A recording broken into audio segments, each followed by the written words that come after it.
Hey, this is Sarah Joy Albrecht, and I am standing here in my kitchen picking chicken meat out of this big bowl of meat and bones and all kinds of stuff left over from making chicken stock this week. Here are some of the bowls of chicken stock that I made, and then I have another huge big pot full of stock that I still have to sift through and everything. But anyway, so while I'm standing here and picking out the chicken meat, which I will use probably for soup, and picking out the bones, I decided to talk about cooking for a second because it's not something that I really enjoyed for a long time. Yes, I kind of enjoy it now, don't tell my husband.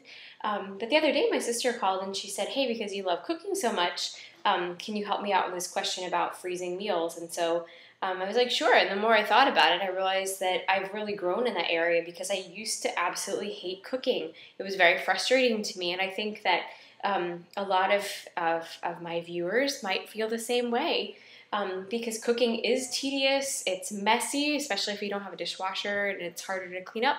I am the dishwasher, and my kids help too. But anyway, there were a couple of big influences in my life on what changed my perspective on cooking and what made it fun. The first was my husband. He comes from a family that's German and Italian, and when I was dating him, I would just stand in the kitchen and watch as his dad would cook. He would make things like pierogies, which I had never had before growing up. He would make huge pots of tomato sauce with his mother's recipe, and anyway, so it was wonderful. I would just sit in there and watch them cook and talk and lend a hand, and so there was a hominess to their kitchen that I really, really appreciated. Then after I got married, after making casserole after casserole, and we're talking like the canned soup kind of casserole, my husband, I was working at a bank at that time, and I was the president and secretary. So it's kind of like a prestigious job, and my, not really, but just it had that look to it. So anyway, my husband, he was going to school full-time, and he was working full-time, and instead of coming home and resting before he went to his night shift job, he went to the bookstore, and he basically pored over all the cookbooks all day long, and found a cookbook, and he was like, honey, I love you, but I really can't eat one more casserole.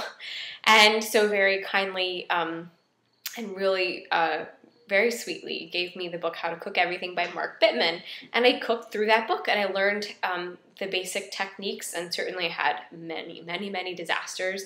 But the one thing I like about his book is that he does show you the basics. They're very well illustrated, and he also shows for many of the recipes different variations. So it's like, hey, if you don't have raisins on hand, you can use dried cranberries or little things like that. Or if you want it to be a little bit spicier, add this or that. And so I learned kind of how to not only to cook, but to improvise a little bit and to tweak it to what I had on hand in my kitchen. Another book that really helped me to grow as I learned to cook was the Flavor Bible, and that is, I have it right here, by Karen Page and Andrew Dornenberg, and that book really helped me to appreciate using the five senses to appreciate food and cooking in a way that engaged those senses. So there was a lot of talk about different spices and different food pairings. It's not that exciting of a book, but it helped me to kind of break past that idea of just simply following a recipe and then start to think about, what would taste good with this? And then it really was kind of inspirational to me.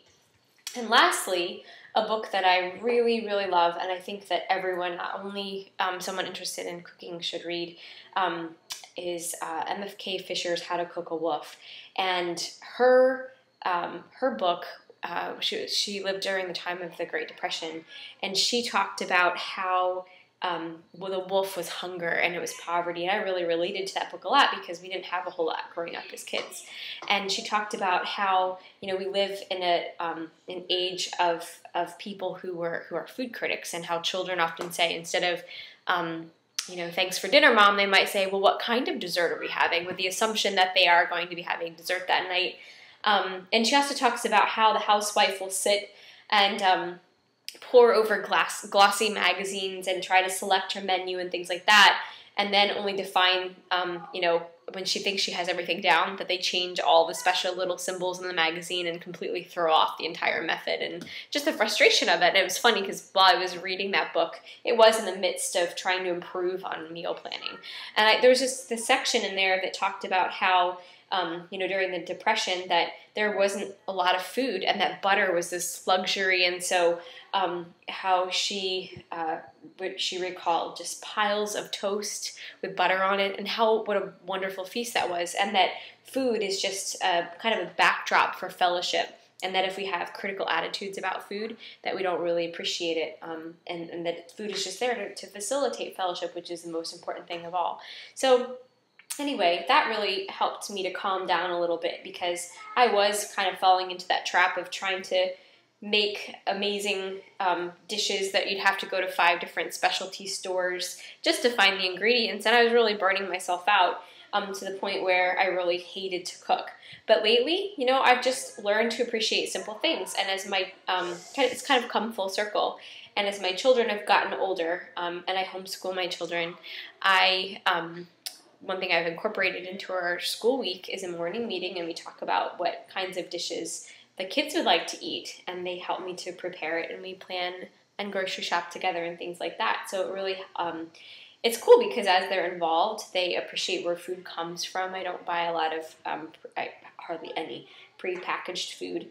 And so they learn where their food comes from, and they learn how to prepare it, and they also learn about things that they like, and we try new things. So I think that's kind of fun. It's kind of fun, too, being a mom, and helping my children to appreciate food has been something else that has been a tremendous influence in my life for learning to appreciate being in the kitchen.